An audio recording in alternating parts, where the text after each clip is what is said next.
Hello bull trackers दोस्तों, आज हर तरफ क्रिप्टो करेंसीज की चर्चा है और क्रिप्टो करेंसीज में सबसे ज़्यादा चर्चा जिसकी होती है वो है बिटकॉइन। दोस्तों, जैसे अलग अलग तरीके की करेंसीज होती हैं, पेपर करेंसीज जैसे यूएस डॉलर्स, रुपीस, पाउंड, उसी तरीके से अलग अलग तरीके की क्रिप्टो करेंसीज होती हैं, जिसमें से सबसे बड़ा जो नाम है वो है बिटकॉइन का। इसके बाद आता है इथेरियम, कार्डानो और इसी तरीके की हजारों क्रिप्टो करेंसीज बाजार में अवेलेबल है। तो जो सबसे पहली क्रिप्टो करेंसीज थी बिटकॉइन, उसको बनाया गया साल 2008 में, जब पूरी दुनिया में एक फाइनेंशियल क्राइसिस चल रही थी। और उसे बनाने का पर्पस क्या था? पर्पस ये था कि इसको बनाने वाले एक ऐसी करेंसी को बनाना चाहते थे जिसको कोई कंट्रोल ना कर सके। किसी तरीके की कोई गवर्नमेंट या कोई बड़ी ऑर्गेनाइजेशन, कोई कंपनी, कोई मैनेजमेंट उसे किसी तरीके से कंट्रोल ना कर पाए। यही इसको बनाने का पहला इसका उद्देश्य था। और वो ऐसा क्यों चाहते थे? क्योंकि जब भी कोई आदमी या कोई ऑर्गेनाइजेशन किसी चीज को कंट्रोल करता है और वो बहुत पावरफुल होता है, तो उसमें मैनिपुलेशन के चांसेस होते हैं। तो वो एक ऐसी डिजिटल करेंसी बनाना चाहते थे जो डिसेंट्रलाइज्ड हो। अगर दोस्तों आप किसी भी देश की करेंसी को देखें तो वो काफ़ी ज़्यादा सेंट्रलाइज्ड होती है, यानी कि वो सेंट्रल बैंक जैसे हमारी आरबीआई होती है उसके द्वारा और गवर्नमेंट के द्वारा कंट्रोल होती है। जबकि वो चाहते थे कि वो डिसेंट्रलाइज्ड हो, यानी कि हर जो आदमी उस करेंसी को यूज़ कर रहा है वो उसे कंट्रोल कर सके या उस पर पार्टिसिपेट कर सके। तो बिटकॉइन के इनिशियल डेज में इसे peer to peer cash management system कहा जाता था। और वो दौर में जब बिटकॉइन में कोई अगर खरीदना या बेचना चाहता था तो उसे खुद अपने बायर और सेलर को ढूंढने पड़ते थे। और इसे इस तरीके से डिजाइन किया गया था कि इसे कोई भी बैंक, कोई भी आदमी, कोई भी ऑर्गेनाइजेशन, किसी भी तरीके की कोई कंपनी, कोई सर्वर, कोई भी इसे कंट्रोल नहीं करेगा। अब दोस्तों, आप सब करेंसीज यूज करते हो। हमारे इंडियंस लोग जो देख रहे हैं वो रुपीज यूज करते हैं, जो यूएस के व्यूअर्स देख रहे हैं वो डॉलर यूज कर सकते हैं। क्या आप अपने सेंट्रल बैंक के पास जाके ये कह सकते हैं कि भैया हमें डेटा दो, आपने कितने नोट छापे, आप हमें अपनी बैलेंस शीट दिखाओ, आप हमें जो भी डेटा आपके पास अवेलेबल है वो हमें दिखाओ? क्या वो आपको दिखाएगा? नहीं, वो नहीं दिखाएगा। वो आपको वही दिखाएगा जो वो दिखाना चाहता है। तो दुनिया भर के सेंट्रल बैंक्स में काफी हद तक ट्रांसपेरेंसी की प्रॉब्लम रहती है। तो क्रिप्टो करेंसी का जो बहीखाता होता है वो ट्रांसपेरेंट होता है, जिसे हम कहते हैं पब्लिक लेजर सिस्टम, और वो हर पार्टिसिपेंट के कंप्यूटर पर होता है और उससे कोई भी छेड़छाड़ नहीं कर सकता। तो बहीखाता ट्रांसपेरेंट है, इसका यह मतलब नहीं है कि आपका नाम पता हर किसी को दिख जाएगा। आपको एक कोड से पहचाना जाता है, लेकिन इसका मतलब यह होता है कि उस बही खाते में किसी तरीके की गड़बड़ी कोई भी नहीं कर सकता। दोस्तों, हम सब जानते हैं और हमने पिछले कई सालों में देखा कि कई बैंक्स और कई कंपनी में अकाउंटिंग फ्रॉड्स होते हैं, उनके बही खातों पे गड़बड़ी की जाती है, जिसकी वजह से कई कंपनियां और बैंक के डूबने तक के आसार हो जाते हैं और कई केसेस में लोगों के पैसे भी डूब जाते हैं। और वो इतने गुपचुप तरीके से होता है कि आपको कानों कान भनक भी नहीं पड़ती। और जब वो कंपनी या बैंक डूब जाता है तब आपसे कहा जाता है कि भाई उनके अकाउंटिंग में प्रॉब्लम थी, और आपका पैसा डूब जाता है, बैंक डूब जाते हैं, कंपनियां डूब जाती हैं, और सारी जो हमारी अथॉरिटीज होती हैं वो हाथ पर हाथ धरे बैठी रहती हैं और समय पर उसे पकड़ नहीं पाती हैं। अब आप एक बार सोचिए, आपका बैंक या आपके देश का सेंट्रल बैंक पे क्या आपको इतना कॉन्फिडेंस है कि उसमें कोई घपला नहीं हो रहा है, कोई अकाउंटिंग फ्रॉड नहीं हो रहा है? क्या आप दावे के साथ कह सकते हैं? अगर आप ये कहते हैं कि नहीं, हम कॉन्फिडेंट हैं कि नहीं हो रहा है, तो क्या आप ये दावा कर सकते हैं कि आने वाले सालों में वो अकाउंटिंग फ्रॉड्स नहीं होंगे? तो क्रिप्टो करेंसी और खास करके बिटकॉइन के इतने बड़े ग्रोथ की जो मेन वजह यही है कि उसमें किसी तरीके की कोई मैनिपुलेशन उनके अकाउंटिंग में नहीं हो सकती, जो कि बैंक्स या कंपनीज में हो सकती है। तो क्या हम ये समझे कि सभी क्रिप्टो करेंसी सेफ है, इसमें कोई खतरा नहीं है? जी नहीं, ये गलती मत करिएगा, क्योंकि इसमें भी बहुत तरीके की प्रॉब्लम्स हैं, बहुत तरीके के फ्रॉड्स हैं, जिसके बारे में मैं आगे वीडियो में बात करूंगा। सो दोस्तों, बिटकॉइन की बात मैं कर रहा था। तो बिटकॉइन की, जैसा कि मैंने बताया, शुरुआत 2008 में हुई थी और उस वक्त इसकी कोई खास वैल्यू नहीं थी और 2010 में ही अगर हम देखें तो उसकी वैल्यू सिर्फ 8 सेंट्स थी, जो कि बनता है करीब 6 रुपीज। और आज बिटकॉइन की क्या वैल्यू है? $49,000, जिसे आप इंडियन रुपीज में कन्वर्ट करें तो वो बनेगा 37 लाख। तो क्या वजह है कि बिटकॉइन में 10 सालों में हमें इतना जबरदस्त ग्रोथ देखने को मिला? क्या है उसकी वजह? क्या ये जस्टिफाइबल है?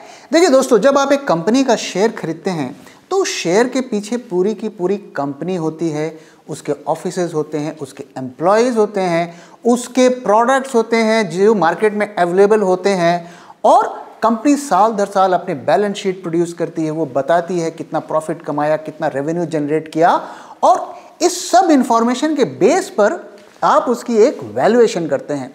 मान लीजिए आपने वैल्यू की कंपनी की 1 लाख रुपए और उस कंपनी के जो है करीब 1000 शेयर हैं, तो आपको पता है कि पर शेयर की अगर वैल्यू में कन्वर्ट करें तो 100 रुपए की वैल्यू बनेगी। और जब आप उस शेयर का प्राइस देखते हैं तो मान लीजिए 150 रुपीज़ आपको दिखता है, आपने उसकी वैल्यूएशन की 100 रुपीज़, तो आपको लगता है कि चलो ठीक है, कंपनी ग्रो कर रही है, अपने बिजनेस बढ़ा रही है, तो आज भी अगर मैं 150 रुपये में उसका शेयर खरीदूंगा तो 2-3-4 सालों में वो बढ़कर 150 रुपये से तक पहुंच जाएगा या उससे ज़्यादा हो जाएगा, और इस कॉन्फिडेंस पे आप कंपनी के शेयर खरीद लेते हैं। उसी तरीके से जब आप गोल्ड खरीदते हैं तो आपके हाथ में एक चमचमाता हुआ एक जो मेटल होता है जिससे आप ज्वेलरी बना सकते हैं, जो किसी को गिफ्ट कर सकते हैं, और उसकी चमक आपको पता है कि सालों साल रहती है।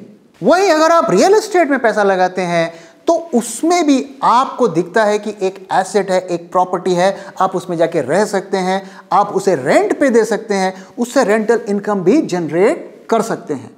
तो इन सभी इन्वेस्टमेंट एसेट्स में आप देखेंगे तो इसकी कोई इंट्रिंसिक वैल्यू होती है, और वो वैल्यू, वो एसेट आपको दिखता है। लेकिन बिटकॉइन के केस में क्या उसकी वैल्यू डिसाइड करने का कोई तरीका है? क्या उसकी जो इतनी प्राइस हम दे रहे हैं, खरीद रहे हैं, बेच रहे हैं, क्या वो जस्टिफाइबल है?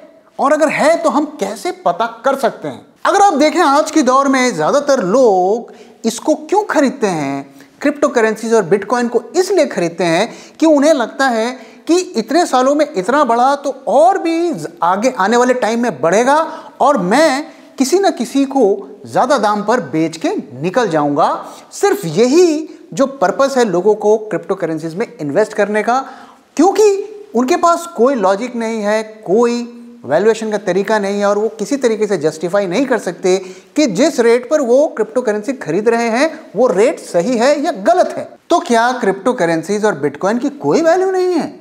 ये सिर्फ ऐसे ही हवा में 6 रुपए से 37 लाख तक पहुंच गया? जी नहीं, ऐसा भी नहीं है।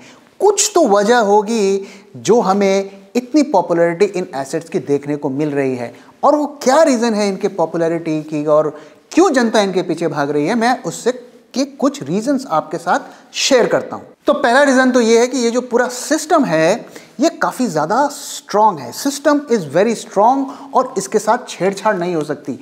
इसका मतलब ये नहीं है कि आपका बिटकॉइन हैक नहीं हो सकता है। आपका बिटकॉइन हैक हो सकता है, आपके बिटकॉइन चोरी हो सकते हैं, आपका ब्रोकर आपके बिटकॉइन को निकाल सकता है, ये सारी चीज़ें हो सकती हैं, लेकिन उस बिटकॉइन का जो सिस्टम है उसके साथ छेड़छाड़ नहीं हो सकता है। इसे आप ऐसे समझिए कि मान लीजिए आपने एक 5 रुपए का सिक्का अपने पास रखा, उस सिक्के को कोई तोड़ नहीं सकता, लेकिन वो सिक्का आपका चोरी हो सकता है। अब मैं इस सिस्टम के सेफ्टी का एक एग्जांपल आपके साथ शेयर करता हूं। मान लीजिए आप जिस भी कंट्री में रहते हैं, जो भी करेंसी यूज करते हैं, मान लीजिए आपका जो सेंट्रल बैंक है, आपकी गवर्नमेंट है, या आपका जो प्राइम मिनिस्टर है, प्रेसिडेंट है, वो काफ़ी इरिस्पॉन्सिबल हो जाते हैं और वो अंधाधुंध नोटों की छपाई करना शुरू कर देते हैं। तो क्या होगा? आपकी करेंसी की वैल्यू गिरती जाएगी और उसका परिणाम क्या होगा कि आप देखेंगे महंगाई बढ़ती जा रही है और आपकी बाइंग कैपेसिटी जो है कम होती जा रही है, और आपका दरअसल उसका एंड रिजल्ट ये होगा कि आपकी जो परचेजिंग पावर काफ़ी ज़्यादा कम होगी। तो आपकी गवर्नमेंट की लापरवाही की वजह से आपकी वैल्यू डूबती जा रही है। तो क्रिप्टो करेंसी में इस तरीके की चीज़ें पॉसिबल नहीं है, क्योंकि अगर क्रिप्टो करेंसी के कॉन्सेप्ट्स को सही तरीके से इंप्लीमेंट किया गया है तो अनलिमिटेड क्रिप्टोज आप नहीं बना सकते, उसकी एक लिमिट होती है, जबकि नोट छापने की कोई लिमिट नहीं होती है। दूसरा जो कारण यह है कि बिटकॉइन और क्रिप्टो करेंसीज का इस्तेमाल बेनामी एसेट्स बनाने के लिए और इलीगल एक्टिविटीज के लिए भी काफी ज्यादा इस्तेमाल होता है। इनफैक्ट बिटकॉइन के अगर आप इनिशियल डेज को देखें तो उस जमाने में बिटकॉइन का इस्तेमाल इलीगल एक्टिविटीज के लिए ही होता था। जैसे उस जमाने में अगर ऑनलाइन ड्रग्स किसी को खरीदना है तो वो बिटकॉइन के थ्रू ही ट्रांजैक्शन करता था, और कई केसेस तो ऐसे भी सुनने को मिले कि बिटकॉइन को यूज करके लोगों की सुपारी दी गई, यानी कि उसको मारने के लिए पैसे की डील जो होती है उसे बिटकॉइंस को लेकर ही किया गया। और अगर आपने रैंसमवेयर के बारे में सुना होगा, ये एक तरीके का वायरस होता है जो आपके कंप्यूटर पे लगता है और ये आपके सारे सर्वर्स और सिस्टम और पूरे नेटवर्क को फ्रीज कर देता है, और वो कहता है कि आप हमें इतने बिटकॉइंस दो तभी हम आपके सर्वर को रिलीज करेंगे। तो वो इस तरीके के जो शेडी काम होते हैं इनके लिए भी बिटकॉइन का बहुत ज़्यादा इस्तेमाल पास्ट में किया गया, जो इसकी ग्रोथ की वजह बनी और आज भी हो रहा है। तीसरा जो रीजन है जो इसकी ग्रोथ की वजह बना वो है एनोनिमिटी, यानी कि किसके पास कितने क्रिप्टो करेंसीज पड़ी हैं ये इसका डेटा किसी को अवेलेबल नहीं है। हालांकि पिछले कुछ सालों में केवाईसी वगैरह को काफ़ी ज़्यादा इंप्लीमेंट किया गया है और इसके रिकॉर्ड्स रखने की कोशिश की गई है, लेकिन आज भी किसी को नहीं पता कि किसके पास कितने क्रिप्टो करेंसीज पड़े हुए हैं। चौथा कारण है कि काफी ज्यादा, जैसा कि मैंने बताया, इलीगल और ब्लैक मनी जो है बिटकॉइन में आ रहा है और अभी भी आ रहा है, और दुनिया भर की गवर्नमेंट जो है इसे स्ट्रीमलाइन कर रही है और इस पे नकेल करने की कोशिश कर रही है, लेकिन अभी भी काफी सारे लूप होल्स अवेलेबल हैं जिसका इस्तेमाल करके लोग अपने इलीगल पैसे और ब्लैक मनी को बिटकॉइन और दूसरे क्रिप्टो करेंसीज में रूट कर रहे हैं, जो कि इसके ग्रोथ का एक बड़ा कारण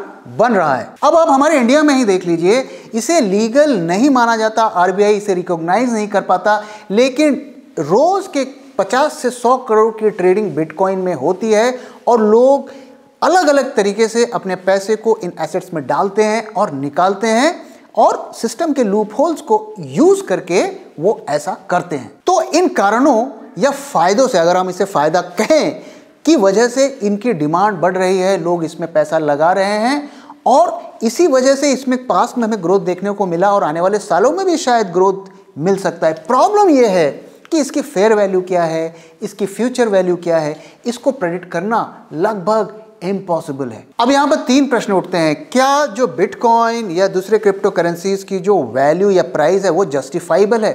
दूसरा, क्या क्रिप्टो एक मल्टी लेवल मार्केटिंग है या स्कैम है?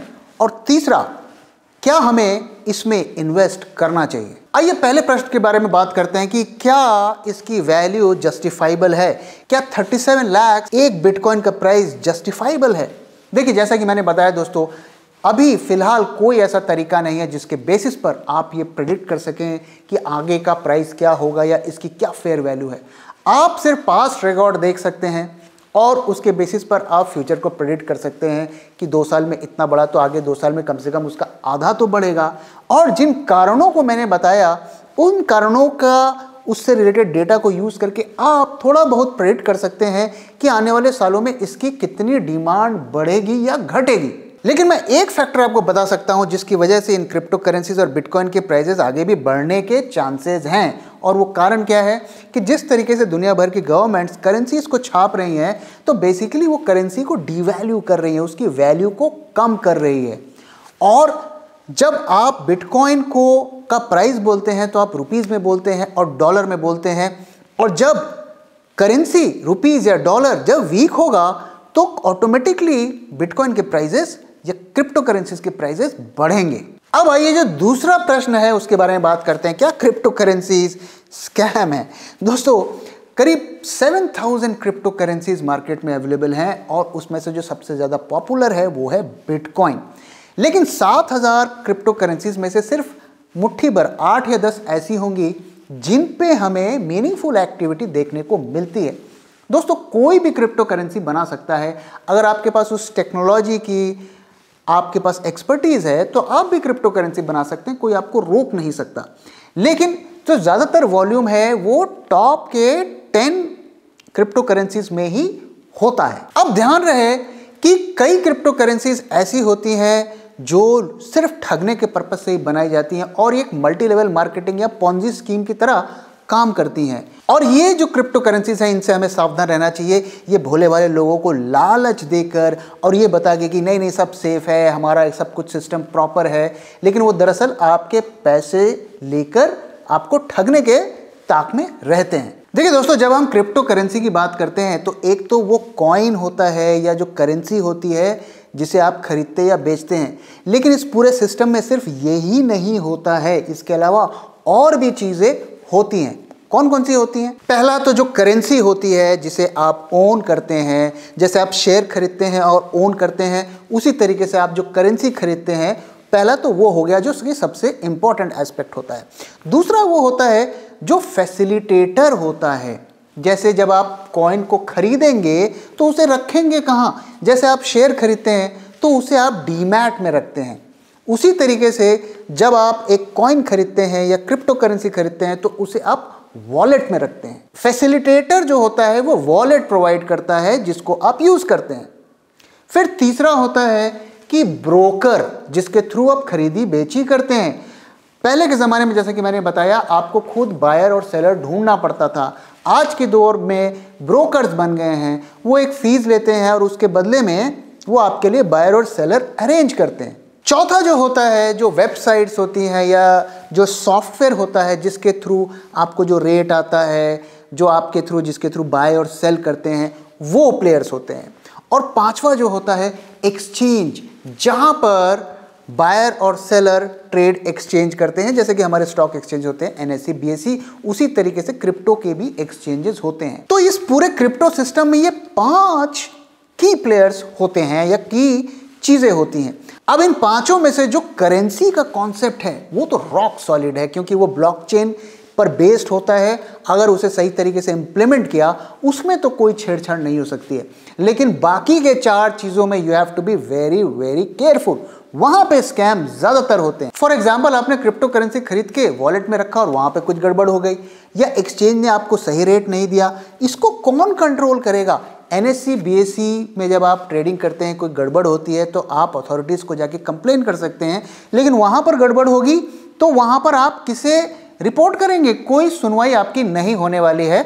और ज़्यादातर जो वहाँ प्रॉब्लम्स होती हैं उन्हीं 4 चीज़ों में होती हैं, और वहाँ पर आपको बहुत ज़्यादा केयरफुल रहना है। तो जो क्रिप्टो करेंसी का जो कॉन्सेप्ट है वही जो है इस पूरे सिस्टम का बेस्ट पार्ट है, और बाकी के जो एरियाज़ हैं चूँकि अनरेगुलेटेड हैं, किसी के कंट्रोल में नहीं है, तो ज़्यादातर जो गड़बड़ियाँ होती हैं वहीं पर होती हैं। तो आपको किस क्रिप्टो करेंसी में इन्वेस्ट करना है, पहले तो वो केयरफुली चुनना है। इसके बाद आपको ब्रोकर को परखना है कि वो रिलायबल है कि नहीं, आपको वॉलेट केयरफुली चुनना है, और आपको किस एक्सचेंज में ट्रेड करना है ये भी आपको केयरफुली चुनना है। इन चीज़ों पर आपको खास ध्यान रखना है। और इसके अलावा आप देखिए, जो इससे बड़ा खतरा है वो है हैकिंग का और चोरी का। दोस्तों, आप जानते हैं हमारे देश में किस तरीके से OTP स्कैम होता है और आपके अकाउंट से पैसे निकाल लिए जाते हैं, ATM से पैसे निकाल लिए जाते हैं। तो अगर आप देखिए, आम आदमी के लिए क्रिप्टो को समझना ऐसे ही बहुत मुश्किल होता है, तो वहाँ पर भी स्कैम के काफ़ी ज़्यादा चांसेस होते हैं। तो इस वजह से थोड़ा हमें सोच समझकर ही इस पे काम करना है। अब आइए तीसरे क्वेश्चन पर बात करते हैं कि क्या हमें क्रिप्टो एसेट्स पे या क्रिप्टो करेंसीज में इन्वेस्ट करना चाहिए। देखिए दोस्तों, तो पहली चीज़ तो आपको ये समझना है कि इसमें काफ़ी ज़्यादा वॉलेटिलिटी होती है, और 10, 20, 30% जो है इसके प्राइजेस ऊपर नीचे हो जाते हैं। कोई न्यूज़ आती है, कहीं एलन मस्क कुछ बोल देता है, जिसकी वजह से प्राइस में एक वाइल्ड मूवमेंट देखने को मिलता है, और कोई रेगुलेशंस तो है नहीं जो सर्किट लगाए और कुछ, तो इसके उतार चढ़ाव बहुत ज़्यादा होते हैं। तो अगर आप उसे हैंडल कर सकते हैं तभी आपको इन चीज़ों पर आना चाहिए। दूसरी चीज़ कि आपको जो क्रिप्टो करेंसी है उसे केयरफुली चूज़ करना है। जैसे कि मैंने बताया, आपकी टॉप जो 3-4 करेंसीज हैं उन्हीं पर पैसा लगाएं अगर आप इसे सीरियसली लगाना चाहते हैं, और शुरुआत करें छोटे अमाउंट से, क्योंकि आपको कोई ज़रूरी नहीं है कि एक पूरा का पूरा क्रिप्टो करेंसी ही खरीदना है। आप उसका एक छोटा सा हिस्सा भी खरीद सकते हैं, जैसे गोल्ड में होता है। आप चाहें तो 1 ग्राम 2 ग्राम भी गोल्ड खरीद सकते हैं। और एक बार आप इस सिस्टम से कंफर्टेबल हो जाए तो धीरे धीरे आप अमाउंट को बढ़ा सकते हैं। लेकिन मेरा सुझाव ये रहेगा कि आप इसमें बड़ा अमाउंट तब तक ना लगाएं जब तक ये हमारे गवर्नमेंट और जिस भी कंट्री में आप रह रहे हैं वहाँ से उसको पूरी तरीके से रेगुलेट ना किया जाए, क्योंकि अगर आपने बड़ा अमाउंट लगाया और वो डूब गया तो आपकी कहीं सुनवाई नहीं होने वाली है। और अंत में दोस्तों इतना ही कहना चाहूँगा कि ये करेंसी फ्यूचर की करेंसी है, इसलिए इसे आप इग्नोर नहीं कर सकते। यहाँ पर अच्छे लोग भी हैं, बुरे लोग भी हैं। हमें सावधानी इतनी बरतनी है कि हमें अच्छे लोगों के साथ काम करना है। तो दोस्तों इसी के साथ मैं इस वीडियो को यहाँ पे ख़त्म कर रहा हूँ। अगर आप इस टॉपिक पर और वीडियोस देखना चाहते हैं तो ज़रूर मुझे कमेंट बॉक्स में बताइए। मैं पूरी कोशिश करूँगा कि क्रिप्टो और बिटकॉइन के ऊपर और भी वीडियोस आपके साथ शेयर करूँ।